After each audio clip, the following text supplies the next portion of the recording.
Moikka! Mari tässä, ratkaisukeskeinen valmentaja.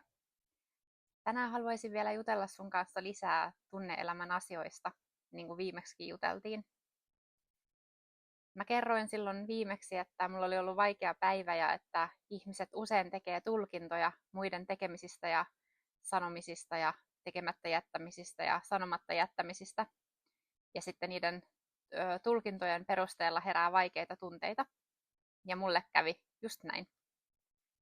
Eli vaikka mä olen aika pitkälle päässyt näiden tunne-elämän asioiden kanssa, niin siitä huolimatta minullakin herää niitä vaikeita tunteita ja teen tulkintoja ja murehdin asioita etukäteen. Ja sitten jälkikäteen voinkin huomata, että no ihan turhaan taas asioita murehdin etukäteen.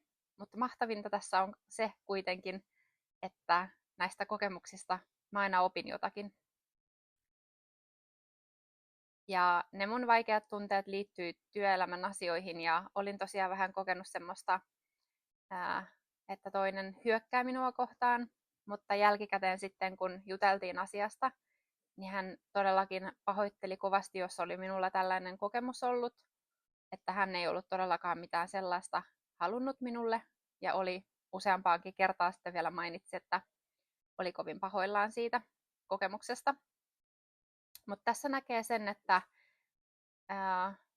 tunteet herää moninaisista syistä. Ja yksi semmoinen asia, miksi niitä herää, on se, että kun me koitetaan pukea meidän ajatuksia ja tunteita sanoiksi, niin siinä käännöksessä yleensä aina tapahtuu väistämättä virheitä. Ja sitä voi ajatella sillä, että kuinka syvää tunne-elämä meillä on ja kuinka laajoja ja isoja meidän ajatukset on. Ja sitten niitä kielessä kuitenkin niitä konsonantteja ja vokaaleja on ihan tosi rajattu määrä. Niin siitä jää aika paljon väistämättä puuttumaan. Ja tämä sitten johtaa tosi helposti myös niihin väärinkäsityksiin, joiden perusteella niitä vaikeita tunteita voi sitten hyvinkin herätä.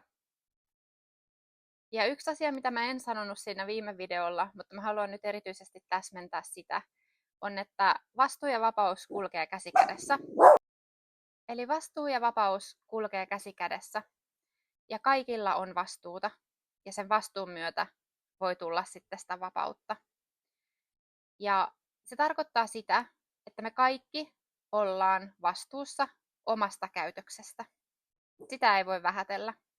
Mitä ikinä meille on tapahtunut joskus menneisyydessä, niin siitä me ei olla vastuussa, mutta me ollaan vastuussa täysin nykyhetkestä ja siitä, että me ei esimerkiksi anneta sen meidän menneisyyden satuttaa jotakin toista ihmistä. Eli tästä tulee se, että vastuu omasta käytöksestä on kaikilla. Me ei myöskään voida valitettavasti vaikuttaa toisten ihmisten käytökseen kovinkaan paljon.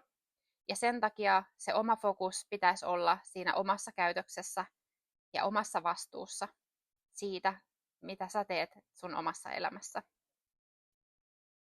Eli joku voi käyttäytyä tosi törkeästi ja niistä herää sitten niitä vaikeita tunteita.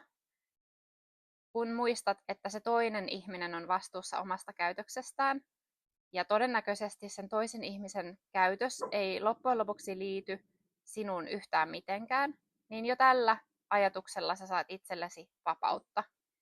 Ja sitten kun sä tiedostat tämän ja otat myös vastuun omista tunteista, etkä syytä sitä toista siitä, että kun sä teet noin, sä oot vastuussa ton käytöksesi takia minun tunteista, niin sekin tuo sulle vapautta. Ja tästä mä nyt haluaisin vielä ihan selkeyden vuoksi jutella lisää. Eli jos sä syytät jotakuta toista sinun omista tunteista, niin sä annat silloin täysin vallan käytännössä sille toiselle ihmiselle. Mutta jos sä otat vastuun itse niistä sun tunteista, niin silloin se valta on sinulla. Ja vaan se valta luo vapautta. Jos se valta on sun itsesi ulkopuolella, niin silloin sä olet niiden ulkopuolisten tapahtumien orja käytännössä, enemmän tai vähemmän. Ehkä ikävä kuulla, vaikea kuulla, mutta tämä on oikeasti semmoinen aika syvä totuus. Ja viime videolla mä juttelin siitä, että minun sukupolvi ja ehkä vanhemmatkin, ja varmasti sitä tapahtuu edelleenkin nuoremmissakin sukupolvissa, niin kotoa ei välttämättä ole saanut semmoisia hyviä eväitä elämään tunneasioiden saralla. Ja se, että jos ei osaa tällä hetkellä hirveän hyvin itse säädellä omaa käytöstä, mäkin olen ollut siellä, tai ei omaa kauhean hyviä tunnetaitoja, mä oon ollut sielläkin. Ja sen lisäksi mä oon ollut sielläkin, että mä oon syyttänyt muita ihmisiä mun tunteista. Niin toivoisin, että tiedostat, että nämä on oikeasti ihan taitoja vaan. Ne ei tavallaan ole sillä tavalla sinusta ihmisenä mitään kertovia asioita. Ne kertoo ehkä sun historiasta, siitä, että sä et ole oppinut sitä kotoa, ja siksi sä et ehkä vielä voi osata sitä. Mutta sulla on täys mahdollisuus opetella, jos vain haluat niin.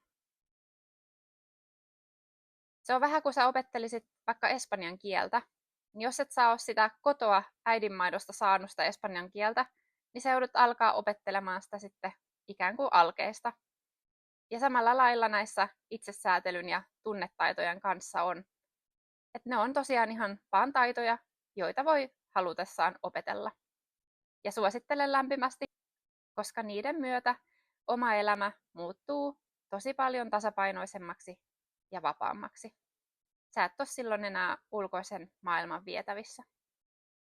Ja sitten mä haluaisin vielä sanoa siitä, että kaikki tunteet on ohimeneviä, niin hyvässä kuin pahassakin.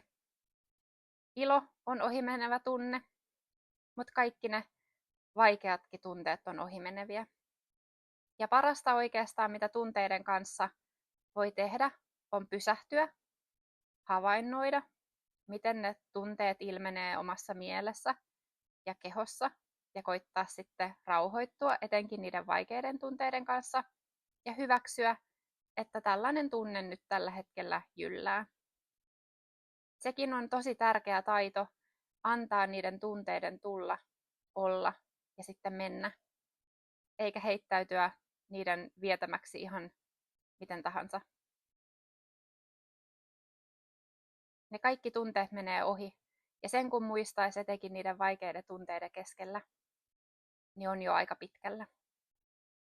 Mä toivon, että tässä videossa oli sulle jotakin ajatuksia herättäviä asioita.